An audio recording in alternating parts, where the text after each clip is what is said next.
This video contains flashing lights, scary and creepy content, disturbing violent and graphic images, jump scares, pop-ups and sudden loud noises. Viewer discretion advised. Creepypastas, myths, and legends can be traced back to their country of origin, usually where they have influenced the people and their culture the most. With the World Wide Web, those stories can now be widely distributed to scare and frighten more people across the earth. From the mildly concerning to the reportedly life-threatening, survivors impart an eerie warning for everyone to not pursue any action that could lead you to repeat these events.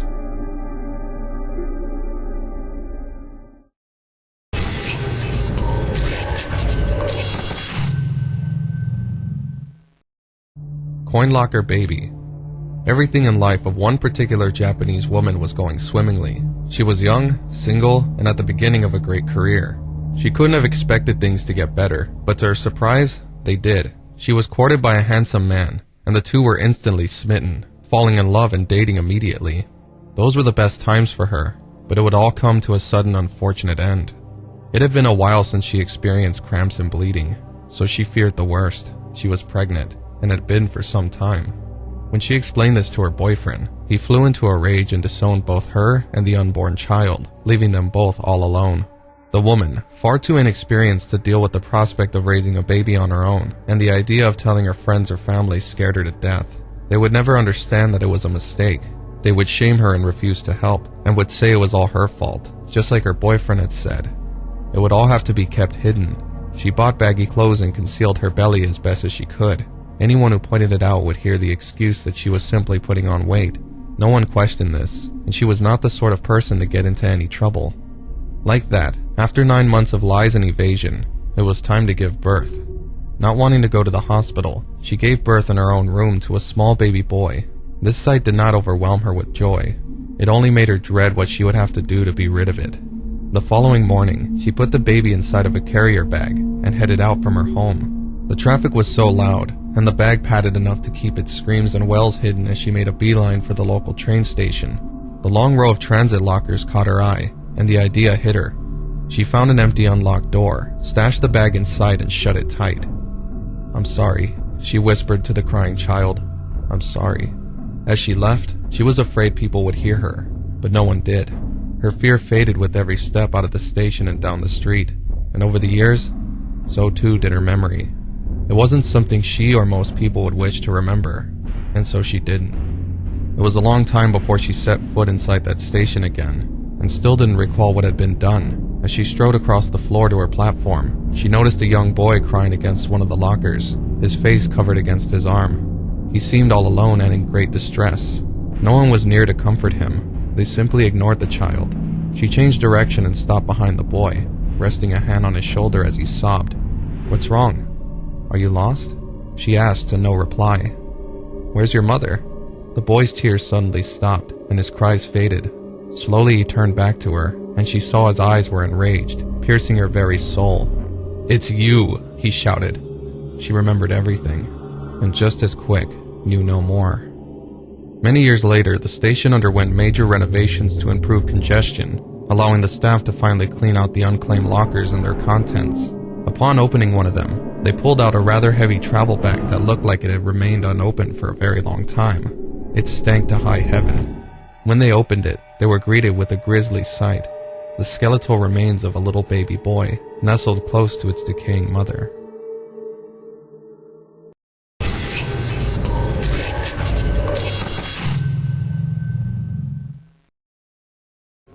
The Curse of Owa.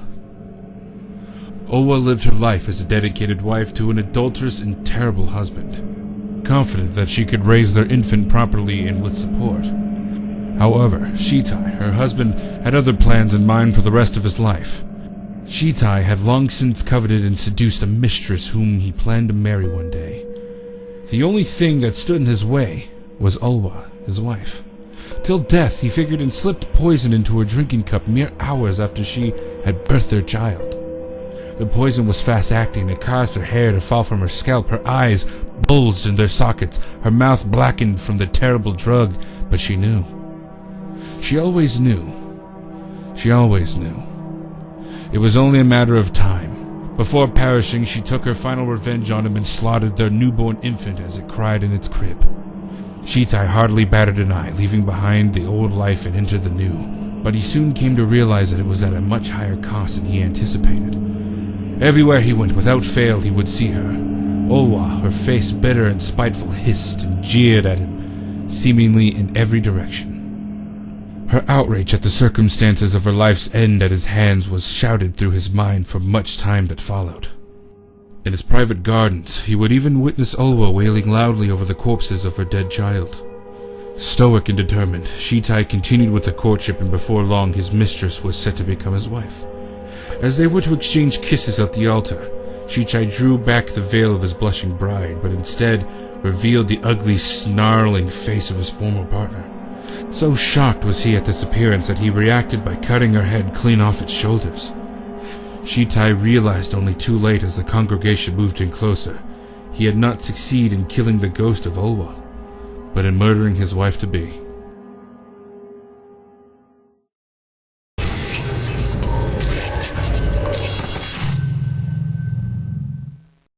Himuro Mansion. Although the locals attempted to keep the property and its paranormal happenings a secret, the reputation of Himuro's mansion's haunting spread throughout Tokyo, then all of Japan, as well as the hideous details of its backstory. It's no surprise that this one building is the source of inspiration behind the infamous Fatal Frame video game series that scares players to this day. Stories are told of its many phantoms and gory apparitions like blood splatters all over the wall and floor, and handprints dripping with red leading to bedrooms of the previous occupants. The ghosts that are seen roaming the halls and out on the grounds are speculated to be the family that last lived there. The most famous of these is the girl in the window, who can be seen if you take a photograph of one of the windows from the outside, staring into the lens. Some have attempted to investigate further, but have fled in fear or been found dead inside its many rooms, their limbs covered in rope marks.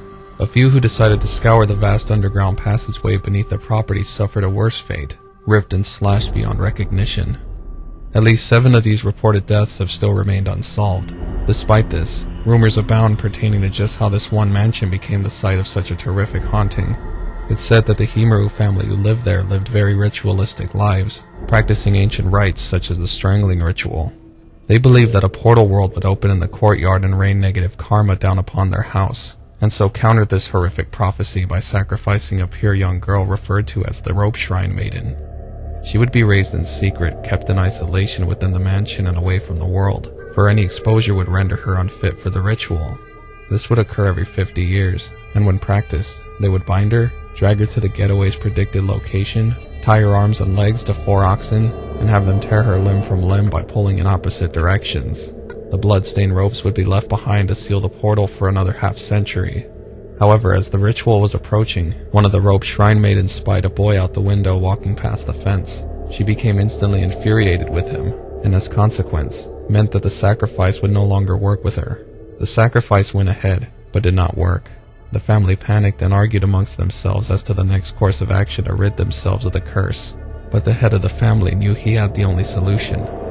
One night he took his katana and went on a rampage throughout the mansion, slaughtering his entire family before finally falling upon his own sword. It was the only way to keep them safe from the great horrors that were predicted to come from the portal. But perhaps what is worse is that all their spirits now remain within the mansion's walls, never to find peace again.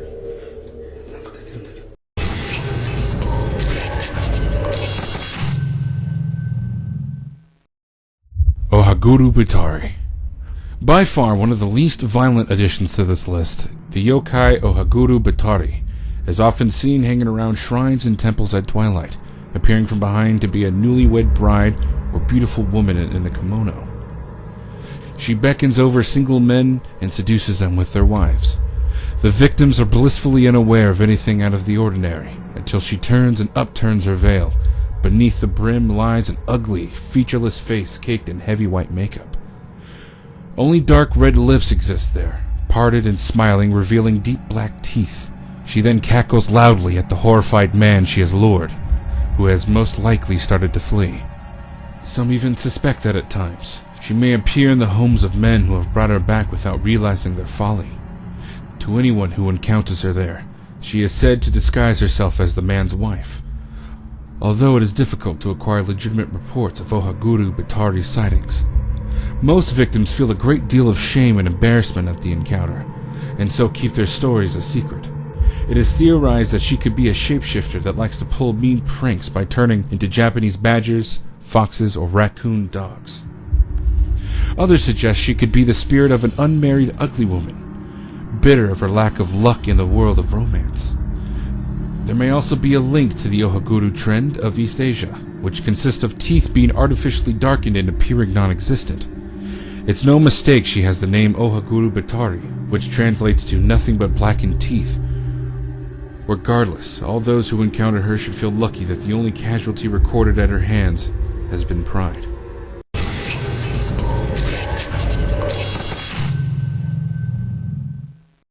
The 10-Day Dream. Warning.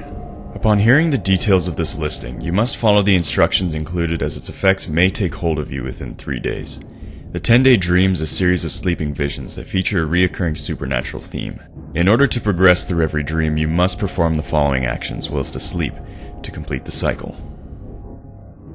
In the first dream, you'll see a girl staring through your bedroom window, so let her in. In the following dream, she'll be in your room, looking at the floor, muttering under her breath, "Please, please." Let her lay down on your bed, and you must do the same by her side. The third dream begins here. However, you can now clearly see her horrifically burnt face. You must not scream nor cry for as long as you remain asleep. In your fourth dream, the girl will ask to go to a park, which you must do without hesitation or saying a word. When you arrive at the park during the fifth dream, you'll notice a mother pushing a stroller. Upon closer inspection, you'll see that the mother is a cat, and her child is a dog. You must kill one of them to proceed. During your sixth dream, you'll see an airship boarding passengers, ready for departure. Make sure you get on board. The seventh dream will have you encounter others around the world who, like you, have heard this story. Find a seat at any cost. As you ride the airship in Dream 8, red and black roses will fall from the sky on top of you. Find all of the black roses you can, and throw them overboard. When the airship lands back at the park in the ninth dream, return home with the girl, and lay down opposite each other in bed once again. You will not reach the 10th dream if you do not follow these instructions carefully, and upon waking up you must tell someone, anyone you know, about these events. It is the only way to free yourself of the curse, by passing it on to others. If you don't, you'll find yourself back in the first dream, trapped in your room with the girl staring at you forever.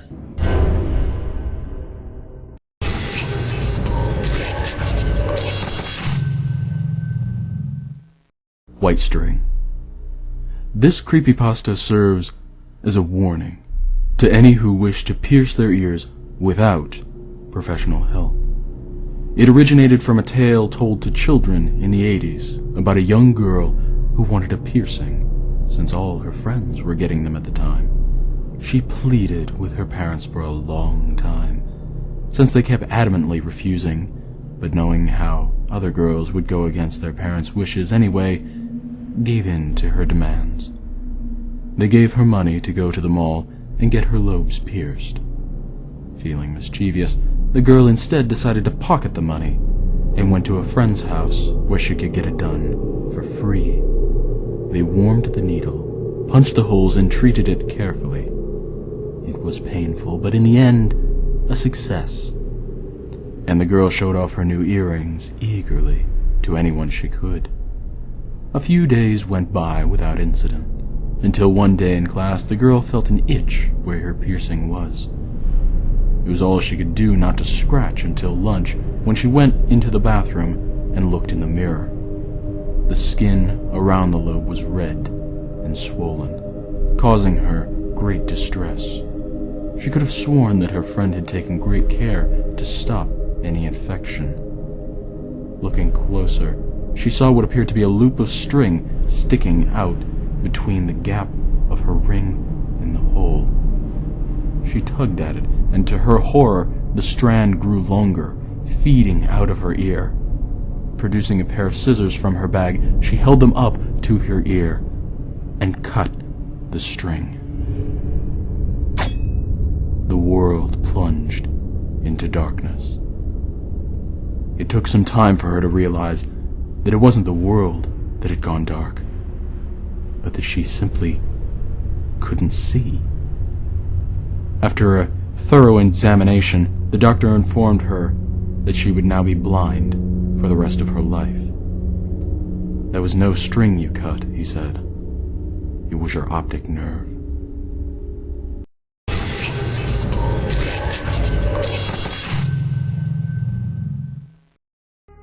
The Cursed Kleenex Commercial. In 1986, the Kleenex company released a series of ads depicting a woman in white alongside a baby dressed as a demon to the unnerving tune of It's a Fine Day by Jane and Barton. The Japanese public was outraged by the advertisement, claiming that the lyrics would bestow a German curse upon anyone who watches it. The company pulled them from circulation, but rumors spread that the actress who portrayed the woman in white became institutionalized, died, or gave birth to a demon child. Mysterious fatalities were claimed to have befallen anyone associated with the project, even the child who portrayed the demon. But as the 90s came around, the memory of the cursed commercial faded from memory. That is, until a YouTuber uploaded the original broadcast version, exposing millions to its speculated curse. Many claim that watching the commercial at midnight will result in the video glitching and cause issues on their systems. More extreme reports have claimed that several individuals and even groups of people have committed suicide after a single viewing. No one yet truly understands the full extent of the curse's power, so beware if you want to see it for yourself.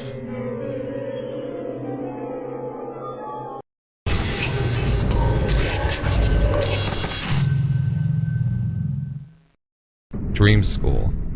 Chroniclers of this creepypasta warn that this story is cursed. If you do not forget it within a week, you'll become trapped inside the Dream School.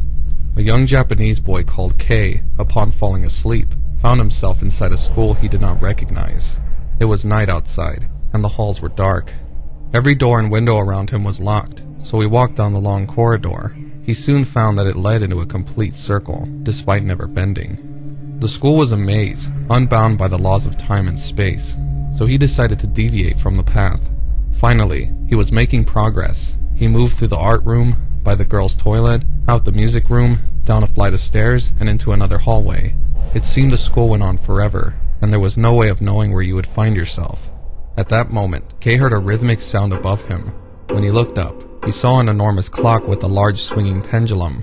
He couldn't tell what the face read, or if it was counting time or counting down. Back down the hall, the sound of heavy footfalls echoed behind him, as though someone had begun chasing after him. Not wanting to look back, Kei continued onward, running up a flight of stairs to the first floor, which should have been the fourth. The pursuer grew louder as Kei arrived at the audio-visual room, and so decided to lose them by making random twists and turns in every direction he could. He arrived at the emergency exit, but the door was locked, and the key missing from its case. A note left behind specified that it could be found in room 108, so Kei went in search of the classroom. As he arrived at the door, the footsteps were not far behind. There seemed to be no way of shaking them. Kei entered the darkened classroom and shut the door. His heart sunk as he saw the many hiding places the key could have. In the bags hanging on the backs of chairs, the teacher's desk, the drawers all around the room, the lockers at the back. It would be near impossible to find it before he himself was caught. Kei tried in vain, but no matter where he looked, the key was not there. At that moment, a loud banging rang out at the door. Kei stood motionless and tense, sure it would fly off its hinges with the force pounding against the other side. But as suddenly as it had started, the knocking stopped. It was worse to wait in silence in the dark than in overwhelming noise. Kei decided to open the door, but what he saw stayed with him for the rest of his life. The hallway was filled with the decimated bodies of school children, their bodies freshly dismembered, still twitching and writhing on the blood-stained floor. Upon witnessing this scene, Kei was drawn to the deepest part of the dream and unable to awaken from the horror within. The only known method of escape is finding the key, which should your time run out, the children will appear and you can never return to the waking world. Kei's real-world body slumbers still, kept in an undisclosed hospital for care. The exact details of how this information was communicated from Kei's subconscious is still unknown.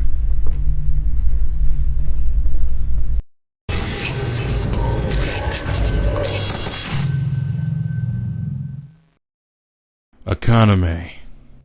In Japan, there are many monsters, spirits, and demons known as yokai who exist to be mischievous, some mysterious, and others somewhat terrifying. Akaname are a bit of all three. She appears only in the dirtiest of places, as she abhors clean environments. She is deformed, but variations exist with multiple skin tones and colors. Even limbs are inconsistent among them, featuring different numbers of fingers and toes. They feast off filth, but are themselves carriers of germs and disease, so don't rely on them to leave a dirty house spotless. It is wise to avoid them altogether. An encounter is recounted during a young man's trip to Japan from America, often considered to be one of the ultimate holidays that one can take. As he stepped off the plane and got into the cab, he found himself blessed with an English-speaking cab driver. Asking where he could find a good hotel, the young man found a taxi driver quite obliging and was taken to a small hotel in the west of Tokyo. Everything was rather quaint but perfectly low-key, except for the small inconvenience of having to go to the outside toilets rather than having one in his room. The first few days were fine, full of tourist snaps, visiting restaurants, and just generally taking in the sights and sounds of Tokyo. The young man was having a great time. The third day, after a particularly exhausting trip, he fell into bed, and woke up exactly on midnight, freezing and needing to relieve himself. He stumbled out into the cold night air, and soon found himself outside the bathroom door. He paused, however, hearing heavy breathing inside, and stood waiting his turn. Finally, his bladder became too much to bear. Throwing caution to the wind, he kicked open the door only to be greeted by a disgusting sight. On the floor of the bathroom lay a human figure, but with skin scrubbed to the point it looked like it was red raw. It had a tuft of hair on its head, and glowing eyes, but most terrifyingly, a long tongue that scraped over the floor and slurped up grime. The creature licked up every bit of dirt, dust, skin, and blood, relishing every last piece. Frozen in fear and no longer needing to pee, the young man fell backwards, and the monstrosity looked up at him, retracting its tongue and hissing to show its sharp teeth. He ran as fast as his legs could carry him all the way back to his room, where he sat, staring into the darkness, grasping a heavy vase should the monster come after him. Eventually, morning came. Still catatonic with fear, the young man moved the next day to the other side of Tokyo, where he sat in his new hotel room and only left once or twice for food. He could not wait to get back to America and try to forget the horrors of what lay in wait in the dark outside that fateful night.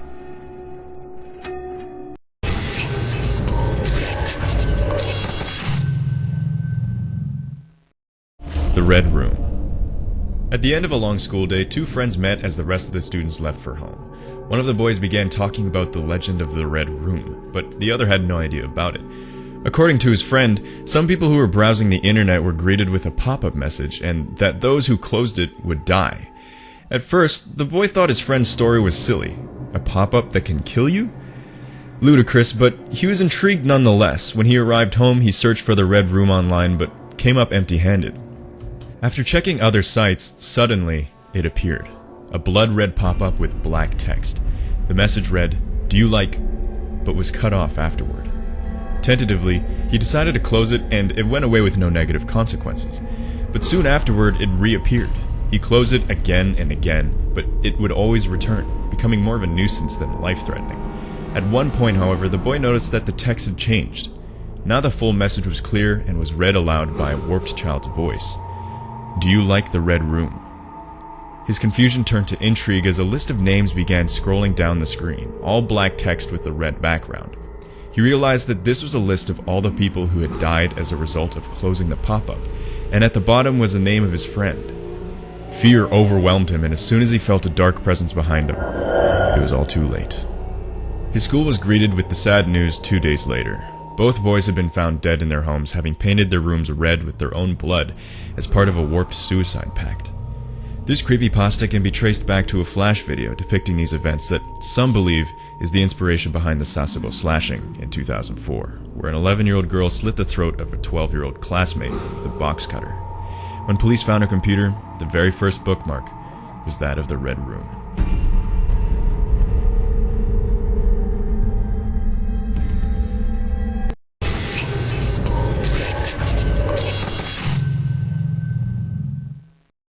Teke Teke.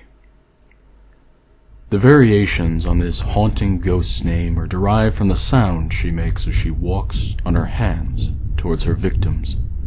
Teke Teke is often depicted as a horrifically pale woman with black hair, brandishing a scythe or sharp weapon.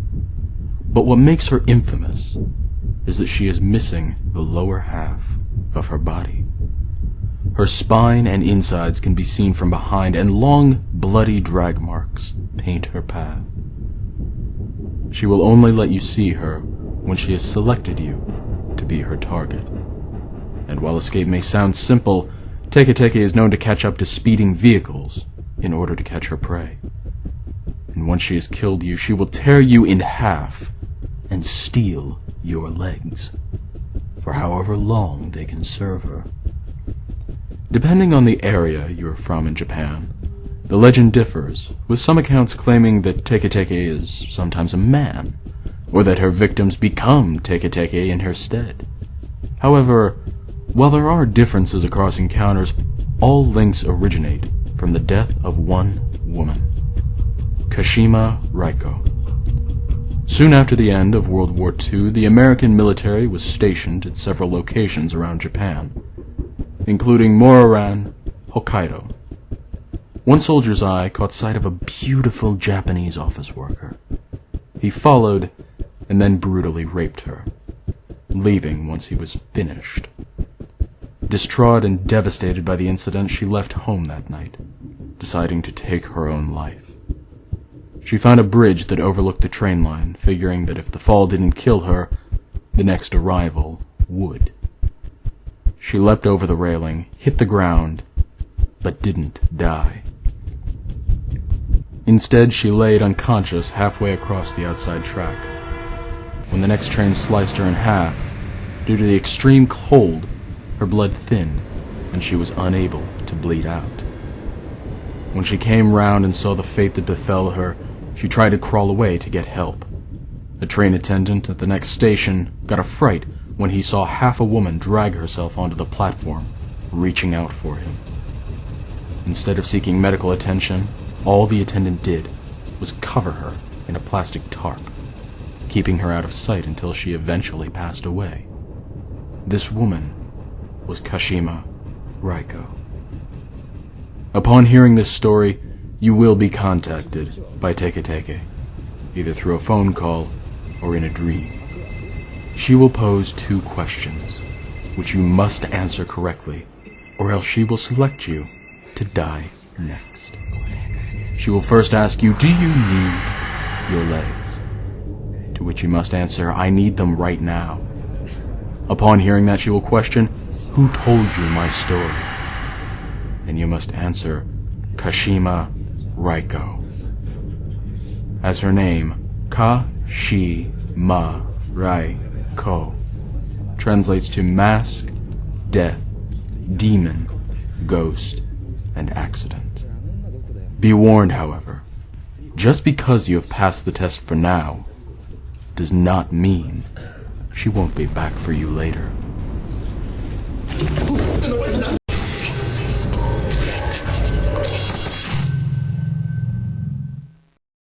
Kisaragi Station. 2chan is a popular Japanese image board frequented by many as a social hub, much like the West's 4chan. Here, many people exchange stories and information regarding a wide variety of topics, but deep in a subject titled Post About Strange Occurrences Around You, someone did just that. It began with an innocent enough observation by the thread's creator that the train she'd been riding for over an hour had not stopped in that time. She was on her way home and worried she'd missed her station, but was sure the train would have stopped at least once by now. The responder suggested asking any attendants or the driver, but the op couldn't find them, nor could she find anyone awake. Hasumi, now making her identity public, saw that they had just left a tunnel and eventually came to stop at Kisaragi Station. She entered the station to find any help, but it appeared unmanned. Nobody had heard of that station before, or where along the line it could be. Realizing it was probably safer back aboard the train, Hasumi turned back, but it had already departed seconds earlier. With no sign of a taxi, Hasumi called her parents, neither of whom knew where Kisaragi Station was, but would try to find out. Hasumi did some research of her own and discovered that the kanji for devil was written with Kisaragi on the sign. Not wanting to wait any longer, she began walking back along the track in hopes she could find somewhere familiar. Any internet search of nearby town information came to dead ends, so she committed to a new plan. Hasumi's father eventually called back and told her they couldn't find the station she was talking about and advised her to call the police, which she did. They heard her story but believed it was a prank and chastised her. The conversation on the thread turned to Hisumi's surroundings, to which she claimed to hear a beating drum and loud bell in the distance behind her through the tunnel. The others advised her to return to Kisaragi Station, but Hisumi refused, stating that she was even too scared to turn around. Moments later, she reported briefly seeing an old one-legged man behind her who shouted, "Hey, don't walk on the track, that's dangerous," before suddenly disappearing. She made a run for it down the tunnel, eventually tripping and breaking a heel. She was bleeding, but mostly unharmed, so finished the trek to the tunnel's exit. Upon exiting the Isanugi tunnel, she came across a man waiting along the tracks who appeared friendly enough, even flagging down a train for them both to return to civilization. However, the commenters were highly wary of this strange man and his convenient appearance. Their suspicions were confirmed when he said their destination was in Hina, nowhere near where they would be heading, which just so happened to be back towards Kisaragi Station. Soon, he ceased talking to her at all, instead muttering to himself. Hisumi relayed to her supporters that the journey had taken them far into the mountains, beyond any realistic return to society. She said that as soon as the train pulled into the station, she'd make a run for it, back to Kisaragi, through the tunnel, as far home as she could. But no one heard from her again.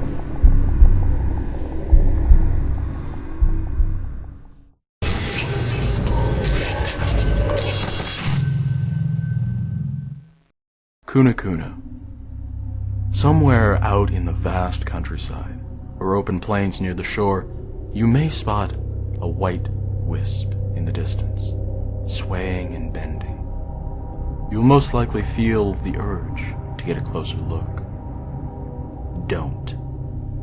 That is a Kunekune, and very little is known about them, but if the legends warn of anything, it's that catching sight of one is very, very bad.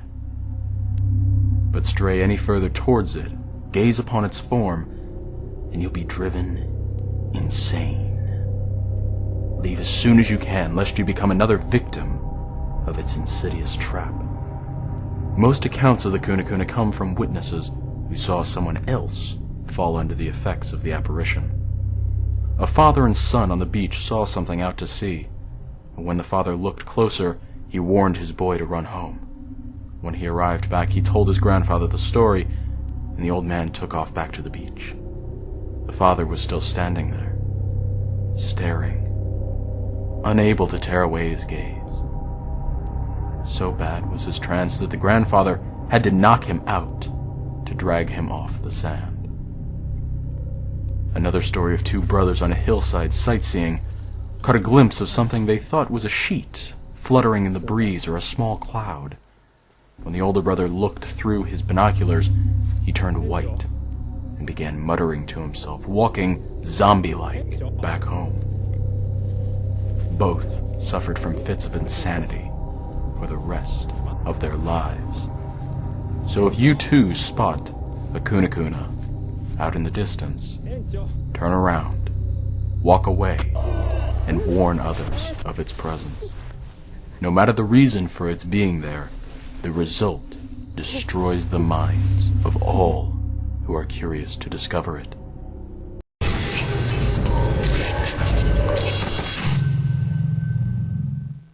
Futakuchi Onna.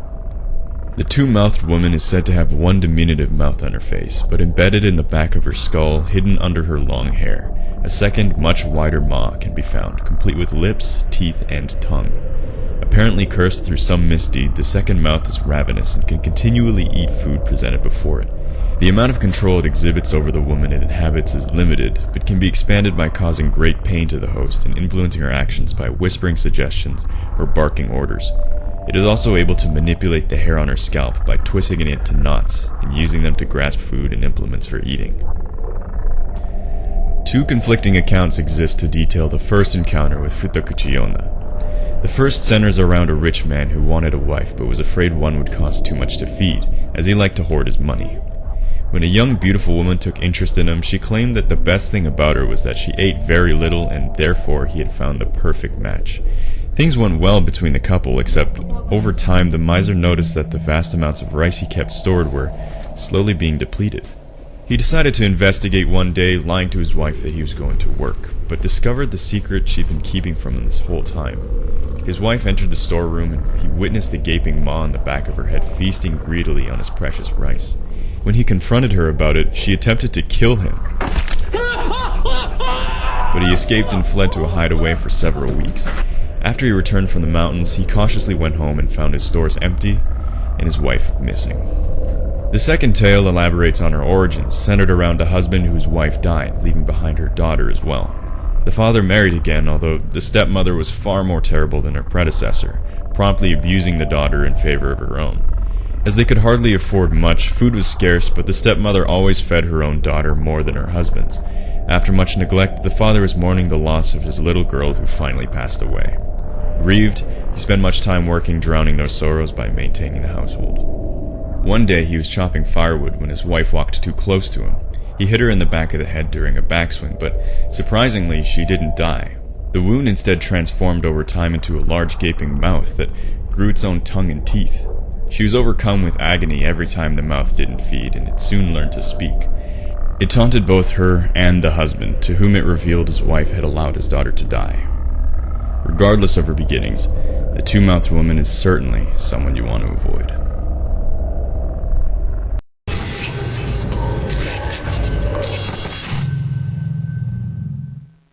The Cowhead Story. The cowhead, or gozu as it is referred to, is an ancient Japanese urban legend that tells of a mysterious creature with the body of a man, but the head of a bovine. However, the legend is incomplete, as it was discovered that recounting its details caused death to anyone who heard or read it. And so, to keep people safe, the legend was destroyed as quickly as it could, with all documents burned or torn. However, it is rumored that a copy of the story of its origins exists, spread out across the world, separated into many pieces that, if read on their own, may not kill, but will still cause great pain and suffering to any who speak it. An incident involving a bus filled with school children crashing supports the existence of the cowhead fragments. A teacher on the bus claimed they had found part of a story during their trip through one of the towns of Japan and decided to read it to his restless children. The students pleaded for him to stop, but they reported his eyes rolling back in their sockets and his clear voice turning into wild, deep ramblings, as though he were possessed. By the time he awoke from the incident, the teacher realized that they had crashed into a ditch, the children foaming at the mouths and the driver unconscious at the wheel. A vague detail of the origin story is known, but it is speculated whether or not it is true. The legend speaks of a town suffering over years of famine, their crops spent and their animals all dead. They were visited by the gozu, who offered his services, but the townsfolk, overcome with hunger and desperation, tore at the creature, ripping off his flesh and devouring every last piece. Once he was all gone, the town was plunged into a cursed state, but any details that follow have been lost to time.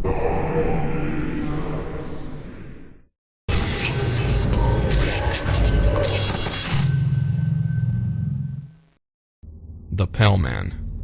An old man simply living the rest of his days in peace. Akaname walked alone along a path through a field, cane in hand helping him sense anything ahead. He was unable to walk very fast as he was blind, and had been most of his life.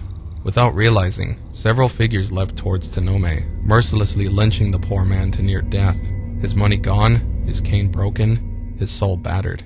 Akaname cursed his blindness, being unable to see his attackers, and shouted, "If only I had eyes on the palm of my hands," before dying.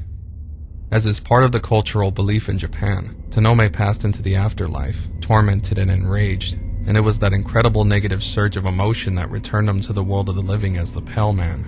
The eyes on his face were gone, now embedded within the palms of his hands, which he uses to stalk the country and towns across Japan in search of those who killed him. But there's a catch to the tale of revenge. Akaname never saw who committed the terrible crime, and so he will slaughter anyone who comes across. Although he has gained the ability to see, he instead became blinded with rage at each and every person along his path. A priest recalled one night that a boy ran into his church, frightened and breathing heavy. He claimed that his friends dared him to walk through the graveyard outside, and on his journey, he encountered an old white man with eyes on his hands, reaching out to him. Knowing the creature was likely only moments behind, the priest hit the boy in the chest near the altar, while he himself took refuge in another room. He could hear the Pellman searching the convent, his steps pattering on the stone floor.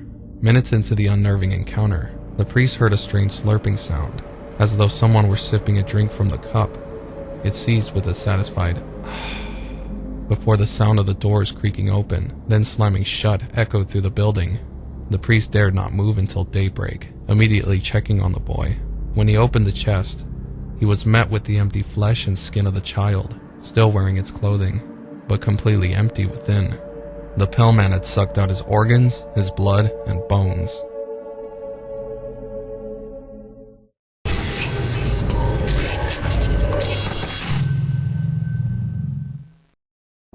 The Slit-Mouthed Woman.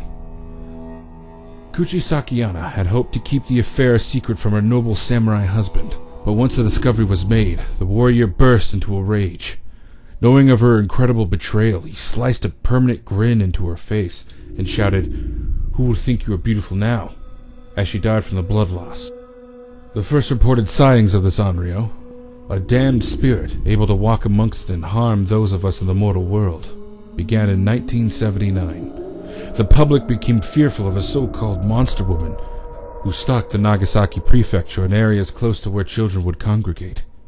Accounts from survivors and witnesses state that the unusual person would approach her victim and ask them a simple question: "Watashi karei? Am I beautiful?" Those who answered no were slaughtered on the spot, cut in half immediately by a pair of large scissors. However, as many children did reply yes, she would reveal her scarred face to them before asking, "Even like this?" Answering no results in death, and the deceased often found with a Glasgow smile carved into their own faces. Answering yes means you will be left alone until you return home, that is, where she will inevitably finish the job she started. Attempting to flee will result in failure, as the slit-mouthed woman can appear from anywhere and confront you again, intent on bringing about your death.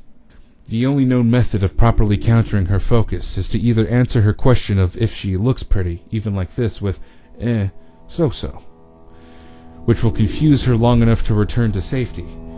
If you have lollies or sweets on you, scattering them around her will also buy you that time, as she is distracted by grabbing the candy. Sightings of her continued into the early 2000s, with her adopting a surgical face mask to hide the cuts, but has since dialed down significantly. Perhaps her jealousy and angry spirit has finally left us, or with how protective society is of its children nowadays, seeing the slit-mouthed woman becomes harder by the second, unable to draw her out. Chances are, however, that she is simply in wait for the next one to come along.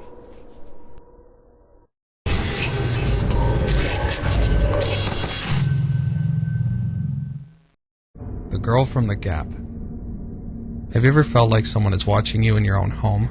Ever glimpsed a pair of eyes staring at you through the slit of your door or the crack in your wall? Then maybe you've been visited by the Girl from the Gap. This yokai stalks its victims in the one place they feel most safe and waits for you to stumble across her. The worst part is she could be hiding in any narrow space in your house. Many who have felt her presence have duct taped their houses or sealed every hole and slit with filler in order to avoid meeting her up close. But even precautions this drastic won't keep you entirely safe. Any small gap will do, so leaving your door slightly ajar will allow her to appear, even the opening at the foot of your bed, where she has been known to lurk and snatch at any body part dangling over the edge. Once she has your complete attention, she will ask you to play a game of hide and seek. No matter the response to this request, you are still doomed. Answering yes, she will disappear and most will feel they are safe from danger. Time will pass. It depends on the person and their habits, but eventually she will appear again. Once you look into her eyes, she will have found you, and she will take you with her to the alternate dimension she came from. Most speculate that this place is in fact hell, but no one has been able to confirm this, as no victim has ever returned.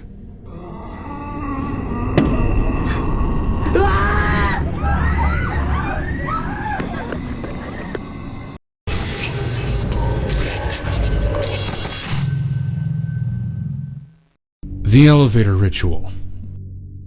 Originating from Japanese and Korean culture, the elevator ritual is a solitary event. It must be performed only when you are alone, as any interference will prevent you from reaching your intended destination. To prepare, you'll need a building with an elevator that has at least 10 stories. You must also ensure that you study or leave behind a unique detail on the first floor, so it will easily be distinguishable for later. From here, you may begin the ritual. Enter the elevator by yourself, then travel to the 4th floor. From there, head down to the 2nd floor, then the 6th, 2nd again, 10th, and finally the 5th floor. It is here that a woman may enter the lift, signaling the success of the first stage of the ritual. However much she talks or tries to get your attention, you must not acknowledge her existence, as this entity will steal and keep you in another realm if you do. Instead, press the button for the 1st floor. If the elevator descends to that floor, leave immediately without looking back or speaking. Should the elevator instead take you back to the 10th floor, it is up to you to decide if you wish to stay within and make the return trip, or else leave and explore the other world. Should you choose the latter, the woman will ask, "Where are you going?" as you walk away, a question to which you mustn't respond. You will be the only person here, and your surroundings will appear identical to the original state. But 2 clear indicators you have crossed over to a new realm are that lights and possibly electronic devices will no longer work, and a large red cross is visible in the distance. Be quick in your exploration, as exposure to the other world has a disorienting effect, causing you to hallucinate that the elevator is farther than it seems. Lose consciousness and you will wake up at your house, although you must find out whether or not it's really yours, or its alternative version. To return to your world, you must use the same elevator on the same floor. Once safely back inside, repeat the steps you used to travel here in the first place until you reach the 5th floor. Pressing the button for the 1st floor at this point will cause the lift to begin ascending back to the 10th floor. You must interrupt this journey by pressing any other floor's button, which will result in you being taken to the 1st floor instead. Before you leave, make sure you see the clear identifiers that your journey has taken you back to the real world. If not, then repeat the return ritual again until you know for certain that you have returned to the right realm. Failure at any point will result in the participant's eternal damnation in the other world. This legend took the internet by storm after the disappearance of Elisa Lam, who was recorded in her last moments on the elevator of her hotel, traveling to various floors and talking to someone who wasn't there.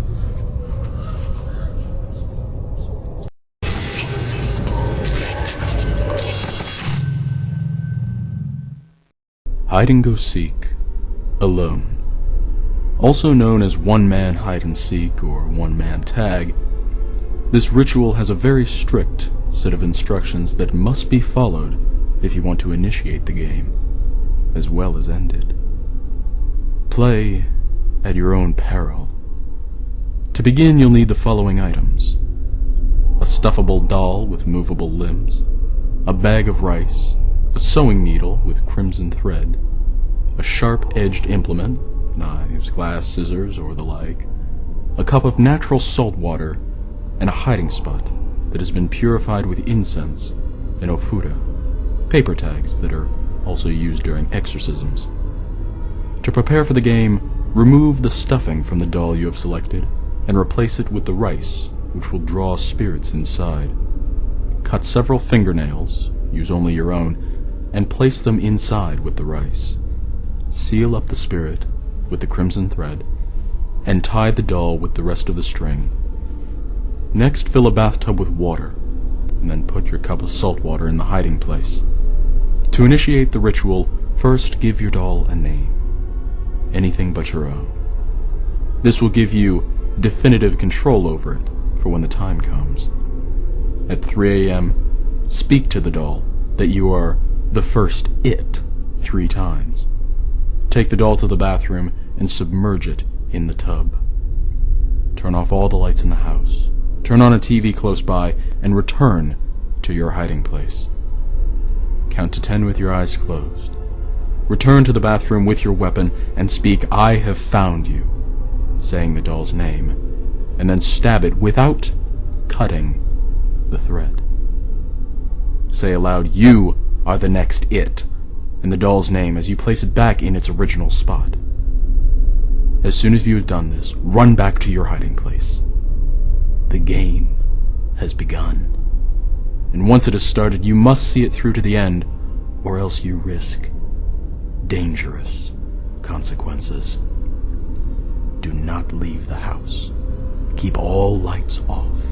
Remain absolutely silent whilst hiding. Ensure the game lasts no longer than 2 hours. Keep all your doors unlocked so you can escape if required.